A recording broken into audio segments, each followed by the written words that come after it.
Hello everyone, welcome back to my channel. This is Mayuri and हा माझा Konkan tour vlog part 4 आहे. कुलदेवीचं दर्शन करून झाल्यावर आम्ही गेलो होतो शंकराचं दर्शन करायला. तू येशील तर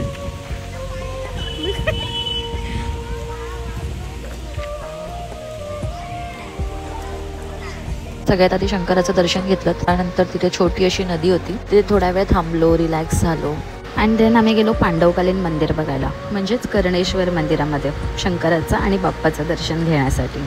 मंदिराचे हे नाव कर्णेश्वर हेच पांडवांच्या मोठ्या बंधूचं नाव आहे, राजा कर्ण, म्हणून हे मंदिराला नाव पडलंय कर्णेश्वर मंदिर असं. ज्यावेळेस पांडव अज्ञातवासात होते त्यावेळेस त्यांनी या ठिकाणी भरपूर अशी मंदिरं बांधून ठेवलेली आहेत आणि जिथे जिथे त्यांनी अशी मंदिरं बांधलेत ना तिथे त्यांनी अशा पराती उलट्या करून ठेवलेल्या आहेत आणि हेच या ठिकाणांचं आकर्षण आहे. म्हणजे हेच बघण्यासाठी खूप लांबून लांबून लोक येतात ह्या पराती वगैरे बघण्यासाठी. आणि असं म्हणतात की ज्यावेळेस पांडव जेवायला बसले होते रात्री त्यावेळेस देवीने असा एक चमत्कार केला होता की कोंबडे हरवले त्यावेळेला, म्हणून पांडवांना असं वाटलं की पहाट झाली आणि मग ते असंच त्यांचं जेवण सोडून तिथे परात अशी उलटी करून गेले होते. ही स्टोरी मला असं माझ्या काकांनी आणि इकडच्या गावकऱ्यांना पण ही सेमच स्टोरी माहिती आहे, तो मी तुमच्यावर शेअर केली. बाकी आता हिस्ट्री काय I also don't know, but he story आहे या सगळ्या ठिकाणांची जी माझ्या माहितीमध्ये आलेली आहे. तो पराती वगैरे बघायला आणि ही मंदिरं बघायला खूप छान आहे ती सगळी मंदिरं. सो तुम्ही सुद्धा या सगळ्या ठिकाणाला लवकर व्हिजिट करा, कारण आता कसं डागडुजीकरण चालू आहे, सो आपल्याला ओरिजिनल बांधकाम बघायला खूप कमी मिळतं. म्हणूनच तुम्ही सुद्धा संगमेश्वरातल्या आणि इथल्या आजूबाजूच्या अशा छोट्या छोट्या मंदिरांना व्हिजिट करा, खूप छान आहे त्या सगळ्या जागा. सो तुम्ही सुद्धा लवकरच व्हिजिट करा.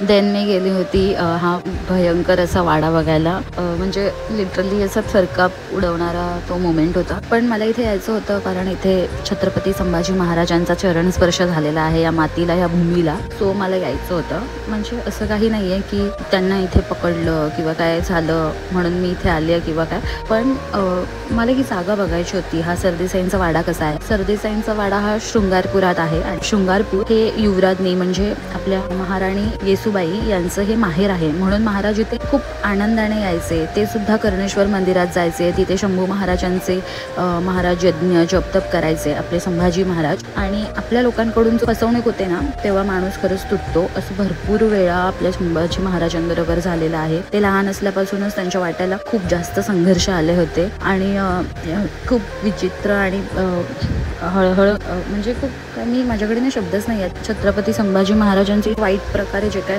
त्यांना फसवण्यात आलं, बट मी ही सगळी जागा एक्सप्लोअर केली. इथे सुद्धा मंदिरं आहेत जी जुनं बांधकाम आहे. शंकराची पिंड आणि आपल्या नंदी बैलाला सुद्धा त्या लोकांनी दगडात कोरलेले नंदी बैल त्या लोकांनी फोडले आहेत. म्हणजे इतकी विचित्र प्रवृत्तीची माणसं आहेत ती मी नाही म्हणजे शब्दात व्यक्त करू शकत. खूप ना असं रडायला येत होतं. तिथे विहीर वगैरे पण आहे सरदेसाईंची, ती सुद्धा मी बघितली. इथे हे पुढे मंदिर होतं, शंकरांचं मंदिर आहे. सरदेसाईंच्या वाड्यात जेव्हा महाराज आले होते ना त्यावेळेस त्यांना दगा देण्यात आला, आपल्याच माणसांकडून त्यांना फसवण्यात आलं. आता नावं घेऊन उपयोग नाही, सगळ्यांनी मूवी बघितलाच आहे, सगळ्यांना माहिती आहे सगळी स्टोरी वगैरे. इथे सुद्धा परात होती जी पांडवांनी उलटी केलेली आहे, ती सुद्धा मी बघितली. अँड असंच आम्ही थोडं गप्पा मारत मारत हा सगळा परिसर बघितला. खूप मोठा वाडा होता त्यांचा आणि इथून महाराज जायला सुद्धा निघाले होते, म्हणजे काही ठराविक मावळे घेऊन महाराज नावडीला गेले होते आणि तिथून पुढे ते नदीमार्गे पुढचा प्रवास करणार होते आणि इकडची लढाई मालोजी राजे लढणार होते असं ठरलं होतं त्यांचं. पण जे आपली लोक असतात ते इतके फितूर निघाले ना की त्या ठिकाणी सुद्धा त्या मुकर्रब खानाचा मुलगा वगैरे कोणतरी होता तिकडे, तो त्या ठिकाणी अगोदरच महाराजांच्या आधीच पोचला होता, तगा धरून बसला होता, तिकडे लपून बसला होता की कधी महाराज या साईडला येतील. त्याला माहिती होतं की इथून सुद्धा वाट आहे, त्यांना ती आपल्या लोकांनी सांगितली म्हणजे शिर्क्यांनी सांगितली असेल. त्यावेळेस आपल्या महाराजांचा तिथे घात झाला आणि स्वराज्याचा तो काळा दिवस होता, म्हणजे स्वराज्याला तो उतरती कळा आली त्या दिवशी. पुढे मुघल महाराजांना घेऊन बहादूरगडावर गेले आणि तिकडचा काय जो काय सिनेरिओ होता तो मला इथे सांगायचंच नाहीये. आय मीन माझं सगळं सांगण्याचं तात्पर्य एवढंच आहे की जेव्हा पण आपले चांगले या वाईट दिवस येतात तेव्हा सगळ्यात आधी आपला घात करणारे आपले जवळचेच माणसं असतात. सो आपल्या अशा जवळच्या माणसांपासून, फितूर लोकांपासून जरा जपून राहा. That's it for today's video. Please do like, share and subscribe to my channel for more such videos. Thank you so much for watching. भेटूया नेक्स्ट व्लॉगमध्ये. फितुरांपासून स्वतःला वाचवा आणि स्वतःची मेंटल हेल्थची काळजी घ्या. बाय.